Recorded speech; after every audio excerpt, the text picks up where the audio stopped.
Hey, good morning to those of you out there on the West Coast. Good afternoon to those of you here on the East Coast with me. I'm excited to have you here. We're going to be driving forward pretty quickly because I want to go through a lot of terms. Today is more of a, explain a lot of different roles that are out there related to our federal sales, and then maybe give you some scenarios that are in there. But do me a favor, make sure as we go along, people always come back and engage at different times. But if you're in chat, tell us what you sell. Right, that's the biggest thing. 1 to 2 words, 3 words, something simple that makes it easy to see what you sell. And the idea is you want it to sink in. But if you put that into the comments or chat, people come along at different stages and they'll be able to learn about your company. Okay, so let's get rock and rolling talking about who's who in the federal market. In the federal market, you're going to meet a ton of people, especially in, as government contractors, small businesses out there. We're going to run into a lot of people. There's a line in sales that says it doesn't matter what you know. It's not what you know, it's who you know. And so there's a lot of who people out there. And these are the people you're going to meet or you're going to want to meet. And we call them stakeholders, right? You can use different terms. Obviously, they're people, right? But they're stakeholders. And they're groups of stakeholders that are similar. And I'll dive into it a lot. You'll see it in a minute through the training. But these stakeholder groups, when you begin to learn the groups and you begin to learn the individuals that are in the group, you can begin to develop your skills around getting in and opening the door and talking with them. By understanding how to who they are and the responsibilities they have within their organization, whether it's in the federal agencies or within teaming partners in their organization, you'll be able to create a plan that not only you can follow, but you can set this plan for 2026 and you and your company can follow it towards building these relationships, getting in particular doors, and measure yourself week after week, month after month towards the success of how strong is your company based on the people you know, and I guess more importantly, the people that know you. So that's what we're going to be talking about today is understanding who's who in the federal market. I'm going to break it up into a few sections. First, I just want to help you understand that all these people, these stakeholders that I talk about, in sales, I call them focus points of entry. So if you think about an agency you're trying to get into, what are all the different ways you can get into? The second, third, and fourth thing I'm going to talk about are the three main stakeholder groups that I have put together. First, you got federal buyer group, right? And then the second group I'm going to talk about are your teaming partners, your competimates. Sometimes these people are competitors, sometimes they're teammates, but they're industry like you and me. And then the third group is supporting, and I just called it supporting stakeholders out there. These could be free folks that are, think P-tax or something. They could be paid folks like consultants. All of these people support your mission as a government contractor to have success. And so I call these folks supporting stakeholders. And then the last thing I want to just wrap up with, I just want to give you one slide that shows you all of these kind of stakeholders put together and how they can go from, let's say, being independent to being interdependent towards your success. If that's what you're looking for, put stakeholders rock, people rock, something like that in there. Give me a little rock. It wakes me up in the morning. If you don't know who I am, my name is Neil McDonald. It's funny. I said it wakes me up in the morning. I'm like 7 or 8 hours into my day right now, and it's only noon. I am the president of the GovCon Chamber of Commerce. I am co-founder, a founder of Call Plan AI, and I want to welcome you to my federal sales training where I provide tips for success in the federal market. After I got out of the Army, I spent 20 years as a small business owner myself. And since 2018, I've been teaching people like you that government contracting is not a secret, it's just a process. When we follow a process A to Z, we have repeatable, predictable results. This is what I want for you. It's why I come back and do the training over and over again. If you haven't followed me on LinkedIn, make sure you do, especially if you're not in LinkedIn, but you're like on YouTube right now. Come on over to join us on LinkedIn because it's a great way for you to connect with my 41,000 followers. And most of those people are in the GovCon space and open to connecting with you. So it's a great way to piggyback off of my network becomes your network.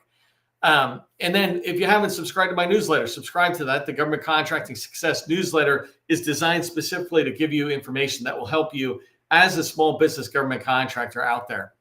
One last thing, tomorrow I'm going to be talking about, let me scale this up a teeny bit. Tomorrow I'll be talking about SBA's woman-owned certification and how, in my opinion, it fails women-owned small businesses. It really does. And I'm going to drive into, frankly, what I think is wrong with it. And then I'm going to leave you with what should be done instead if you're a woman-owned small business so that you can have the success that you envisioned when you got that certification. So register for that training tomorrow. I'd love to have you join me. Okay, let's begin first with this concept in sales about focus points of entry. If you think about trying to get into any customer, and it doesn't really matter whether you're in the federal market or commercial, et cetera, you've got a point of entry. You got a customer you're trying to get into. And so you need points of entry. I like to sometimes describe it as if you're trying to get into a house, you've got the front door, you've got the back door. Now you need to start getting a little more creative. You got the cellar, you got the windows on the first floor. You can kind of scale a little bit, get to the second floor. You can do the Santa Claus routine and go up through the chimney. But one way or another, you're getting into that customer, right? And getting into that building. And these are your points of entry. Inside of sales with customers, we describe it a little bit differently, right? There's three groups or three points of entry for you. And they tend to go one after the other. But in the federal market, because we know everybody, which is a rare thing. Like if you went to a commercial customer, there's hardly anything about them publicly available similar to what you find in the federal market. So in the federal market, you might be able to start with 1, 2, or 3, but really it's best to begin with the focuses of receptivity. These are the people who are going to listen to you sympathetically, right? They want to be able to help you. They're friendly. They're going to provide you information if they can. They're going to provide you introductions, but they don't really have any power or dissatisfaction. They're just part of that customer pool, and they see the potential value you can bring to their organization, their command, their agency. So these people are called focuses of receptivity. The second group, once you're kind of getting in and you're learning about that agency you're trying to get into, you want to find the focuses of dissatisfaction. These are the people who have the problems and the goals. And so the problems are, dissatisfaction. They're unhappy with the way things are going, or maybe with the current supplier. They've got problems that they're perceiving in just what they're trying to get done. For example, imagine the federal agencies right now. Everything in government contracting was kind of, or in the federal government was kind of going the same way for the last 5,000 years or whatever, right? And then in 2024, it started getting this change. In 25, it just bam, with the Trump administration coming in, with Doge coming in, everything accelerated, everything changed. And so those people inside of those agencies who have a responsibility to run the agency, execute the mission, now have a different set of problems that they're looking at. Everything is accelerated on them. For example, that's just one problem that might pop up. And so you're looking for people who can understand those problems, discuss those problems with you, and then maybe figure out where you might fit in. So these are focuses of dissatisfaction.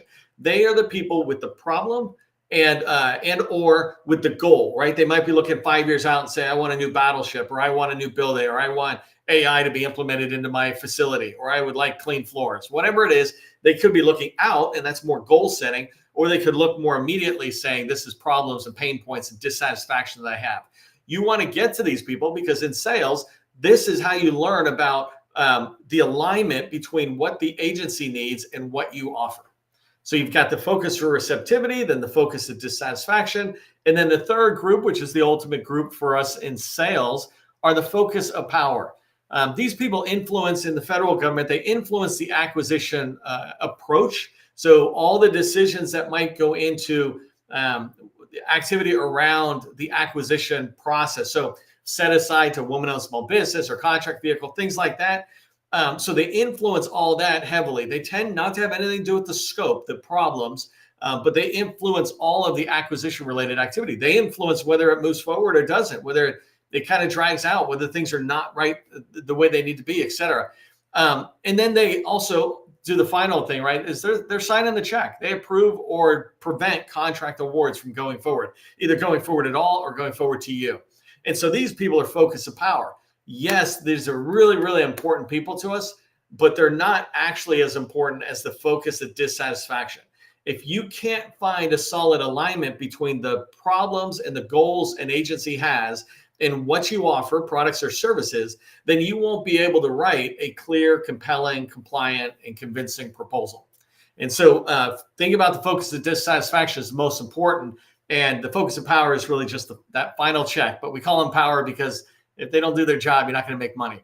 Hopefully that makes sense. Put points of entry into the chat if you're following along. Points of entry. Okay, I'm going to walk through the three groups, and actually I might minimize myself here to give you a little bigger slide. I'm going to walk through these three groups. I'm trying to watch my time because I always end at 12:30, and I'm off to AUSA again today. But the first group of people we're going to be talking about, the first group of stakeholders that are important to you as a government contractor trying to sell into the federal agencies, are the federal buyer stakeholders. And these people, remember, I just put them in this group. Every stakeholder group I talk about will have a focus of receptivity, a focus of dissatisfaction, focus of power. In this particular case, I just mixed them around based on what aligned on my slide. But let's start with focus of power. So focus of power, you've got the contracting officer. Hopefully this one we all know, right? And in the regular world, the civilian agencies, we call them a CO, contracting officer. In the defense side, we call them KOs, contracting officer, since CO stands for commanding officer. But you've got contracting officer. They're the ultimate decision maker in there. They sign the contract. I remember having a contract that I was having all this difficulty with the program office into the scope, and it was worth 5 to 10 million. It was a huge contract for us at the time. But I didn't like it. I didn't like what was going on with the program office. And this is the time where it really set in this idea that the final decision maker, that focus of power, is the contracting officer and only the contracting officer. Because I went back and I said, look, I'm not going to sign this contract. It's just too much risk on our part. And these guys keep changing their mind. I feel like they're setting me up for failure because they like the incumbent. And the KO was like, no, our agreement is with us. If you do what's in the scope of work in the contract, then I want you. We've already kind of made that decision. I want you. We're signing a contract. We're done. And so there, I'm making a commitment. That showed me how powerful they are. A lot of other people can influence the sale, but only one person is signing that contract and committing to the government that they're spending taxpayer money wisely by choosing to go with you or with me. All right, so you have the contracting officer. Right there with the contracting officer is somebody called the contract specialist. And the way I paraphrase this, or just say it on my own, is that a contracting specialist is kind of basically a contracting officer who's supporting that contracting officer. So sometimes they actually are contracting officers, and sometimes they're working their way to that, but they're in that same space. And so the reason that's really important to remember is that if I say the KO is the one signing it, that contracting specialist has incredible amount of power. If you ever go into SAM and you see a first point of contact and a second point of contact, generally the first point of contact is the contract specialist and the contracting officer is the second. And the idea is that the contracting specialist is working very closely under the guidance and direction of the contracting officer. Again, I'm not trying to teach job categories, but that's how it fits from a sales perspective. So these two are really, really important for the end of the sale. And then the rest of these people are really important for when you're doing capturing, you've got a sales pipeline and you're trying to identify everybody related to the opportunity. You want to know the rest of these people. So the contracting officer representative, we call them a core. And the core, their job is basically to make sure that the contract that is awarded is being executed.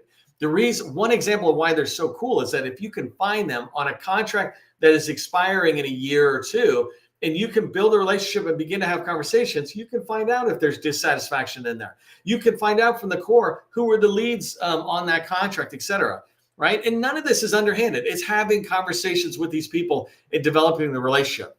Another one I wanted to put in here that I love is the head of contracting activity. The head of contracting activity is basically the boss of the head of procurement for an agency. So they have at all different levels. And I like to find the head of contracting activity because sometimes you don't get the feedback from the KO that you're looking for, any feedback at all. And so I want to be able to go to their boss. There's nothing wrong with going to their boss. If I wasn't doing a good job as a subordinate, they'd be going to my boss, right? And so just being able to reach out and say, hey, I'm sure John is busy as a KO, but I'd love to get this answer. So you want to understand who the head of contracting activity is in your target agency. So these are focuses of power. Focuses of receptivity inside of an agency are OSDBUs. That stands for Office of Small Disadvantaged Business Utilization. So the OSDBU director is the head of overall small business policy within an agency. They're a good advocate, and generally their best help to you is to introduce you to the next person, which is small business specialist, or how they call it in the Defense Department is deputy small business programs, right? So they got different titles, but basically they're all small business professionals, and they tend to work closely with the contracting officers, trying to figure out where small businesses can support the agency. And so that's why these people are focuses of receptivity, and they'd be great people to get introductions to the program office or to the acquisition side. All right, on the right-hand side of this slide, I put down some people you want to just track on And there are various titles, but basically you're looking for the program office to find focuses of dissatisfaction, right? So the program office could have I put it on program, branch chief, division chief. If you're looking at something like IT, you want to find those kind of titles.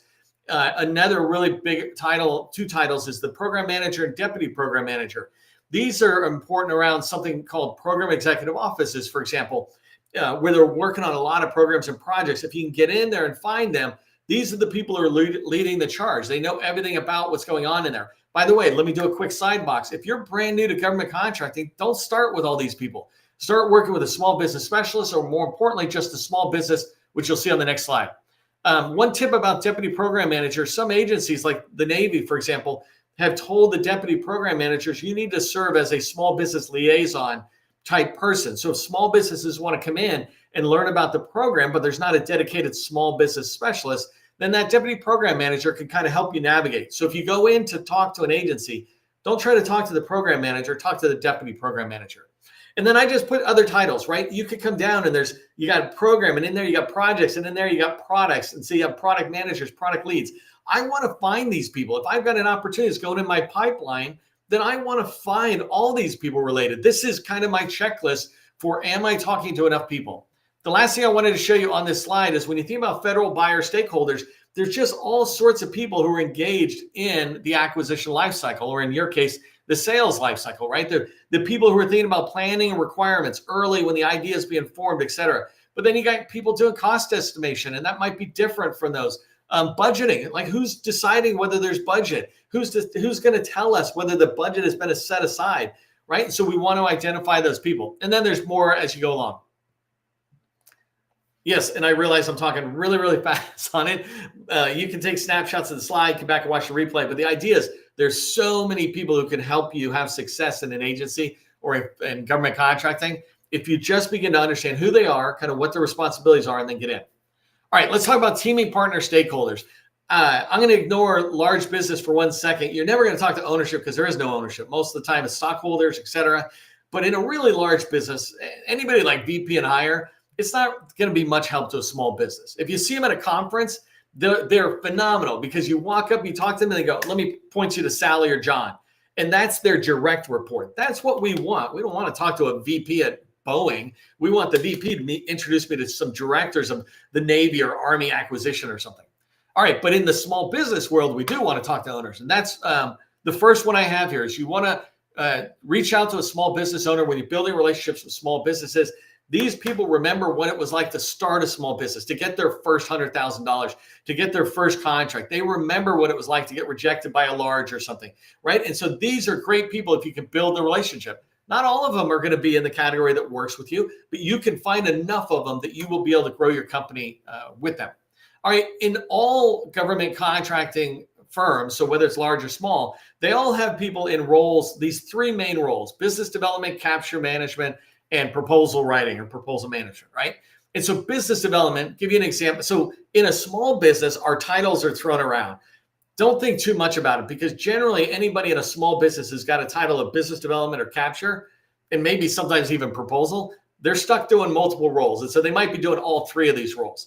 But generally, business developers are out there understanding an agency, building relationships, and identifying opportunities that then the capture managers, when they find the right opportunities, can pursue a single opportunity, for example, and go find all those people so they can have conversations and learn more about that opportunity. And then the proposal manager will write it. So in a large business, though, an example is I have a friend who's got a $2 billion sales goal every single year. He's a business developer. He doesn't do any capture. His job is to get in there, talk, understand where the next $500 million opportunity is coming from, and then he passes it forward for approval through that large firm, right? Well, somebody like him is always looking for inroads. And so you might have access into relationships with an agency. So building relationships with these people are really important. So business developer, capture manager, proposal manager. You can find them like on LinkedIn if you're looking at folks.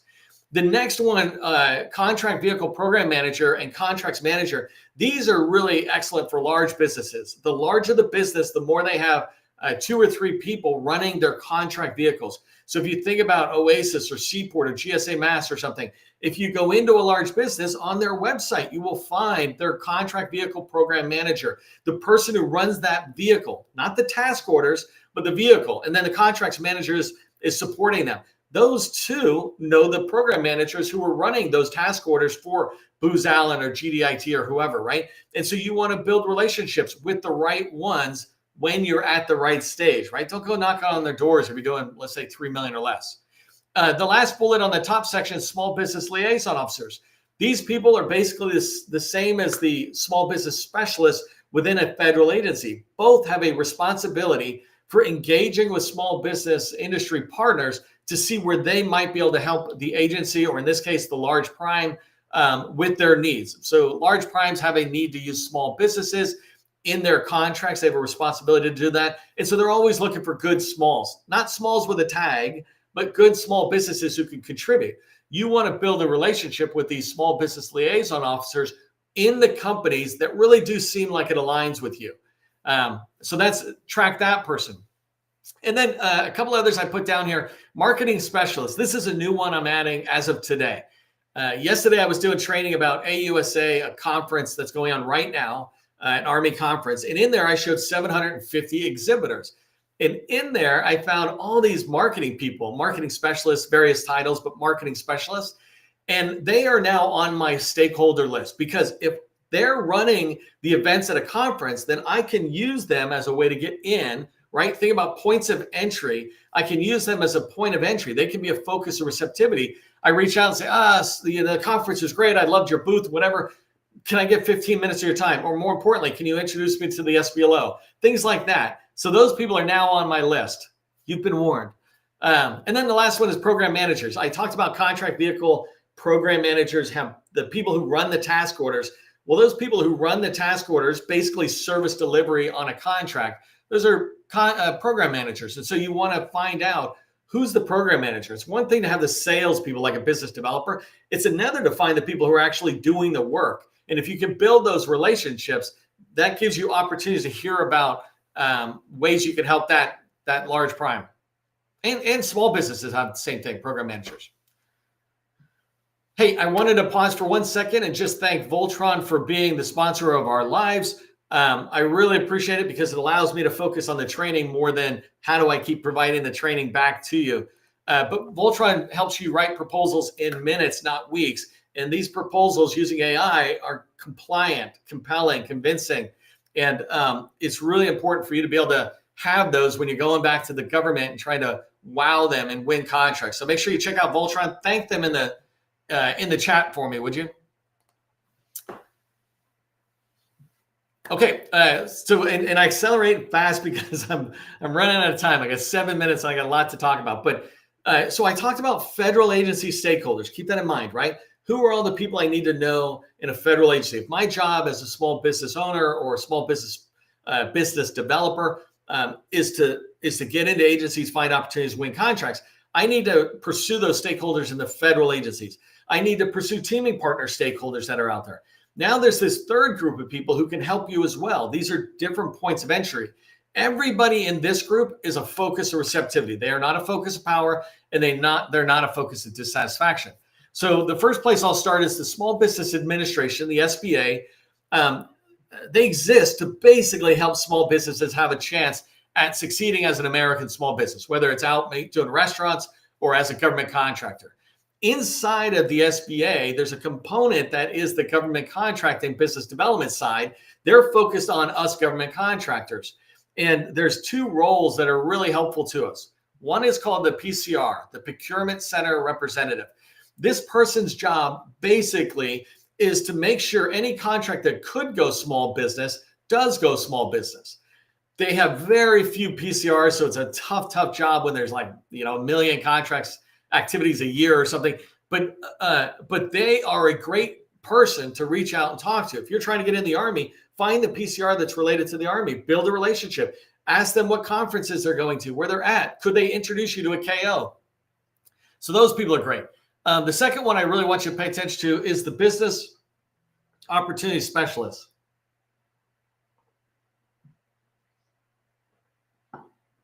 I appreciate you thanking Voltron. I was looking through the chat the other day, and that is such a simple way for us to say thanks to them and to me for bringing this to you every day. So thank you for doing that.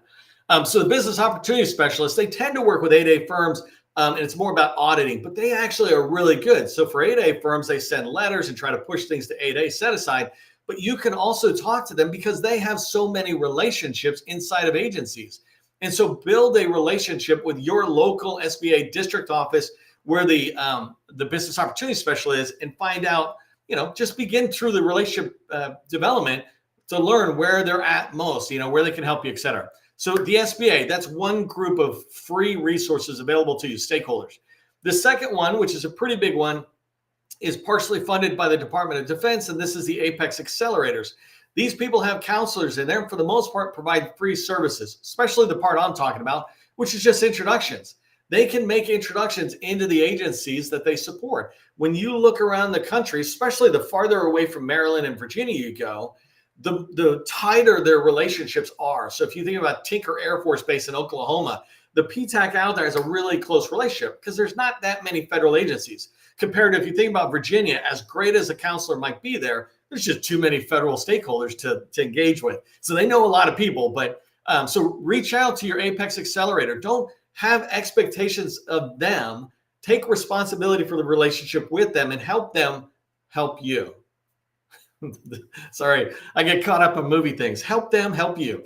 GovCon Chamber of Commerce, that's me. I'm doing this stuff. I make introductions when people ask me, for the most part, right? If it's not going to embarrass me and you say, hey, can you introduce me? Sure. I've been doing that for somebody right now, and they've got like 10 meetings set up. It's pretty good for them. I can't do it all the time, but there's all sorts of organizations like that. And there's chambers all around the country. So in Reston, Virginia, there's a chamber there, and they have a very tight relationship with government buyers. The last group on that top set of bullets is professional associations. So there's tons of them out there. There's large ones and small ones. There's a group called Fast Road, for example, out of Dayton, Ohio. They come together, 20, 30 people. These are phenomenal stakeholders to build relationships with who potentially could get you in the door. And then the last one I put here is don't ignore all the capture, proposal consultants and people like that who are business development coaches. These are people you pay, right? If you think about the group above, that's all free, but paid consultants, right? I used to do this myself. Those are good for helping you get in the door to grow your company in the direction you want. And so that's a group of stakeholders that if you find the one that meets your need, then they can really maybe help accelerate your path into an agency or into an opportunity to try to win.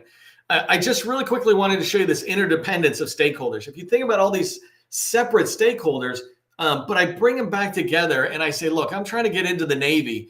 If I start building relationships with a PCR and an 8A small business and a contracting specialist, pretty soon each one of them is telling me a little bit more. I'm knowing more and more about the Navy. I'm getting introduced to more people. This is why it's really important to focus on a particular agency as you pursue stakeholders, because the interdependence, the relationship between all these stakeholders will lead to much bigger success for you. So this is something for you to just keep in mind. Okay, here's what I want you to remember from today's training. First thing, don't build your relationships in an ad hoc way. Have a plan for it, right? I just showed you the different stakeholder groups and I showed you the points of entry. Take a few days and create a plan around that. Go, I want to get in here. I'm going to go through these people and I'm just going to start writing a name next to each one of those titles Neil gave me type thing, right? Have a plan around that. Truly understand the points of entry and the idea of going through receptivity to dissatisfaction and to power. And sometimes you can kind of go back and forth, but understand those points of entry. It will increase your awareness of your customer and increase your chances of success. And then the last thing is build from all three of those stakeholder groups that I said. Really, you can almost put a name next to each one of them. So hopefully you found value in this. If you did, put stakeholders rock in the chat. Remember, tomorrow's training is about women-owned small businesses and how to have success despite the SBA. So I'd love to have you join me. If you're looking to start and build your relationships, if you're struggling to have relationships getting into the federal government, my new company is Call Plan AI. The GovCon Chamber is where I do all my free stuff. Call Plan AI is this subscription business I'm building to help people get in the door and start winning. So go check out Call Plan AI. If you're an early subscriber, which means you're helping me build it with your feedback, and I go back and forth and I learned from you, I'll give you 90% off for life on that. So I'd love to have you in there. Either way, just remember government contracting, it is not a secret. It's just a process. Part of the process is ending on time. I'm on time. I will see you next time. I can't believe I just said next time 3 times.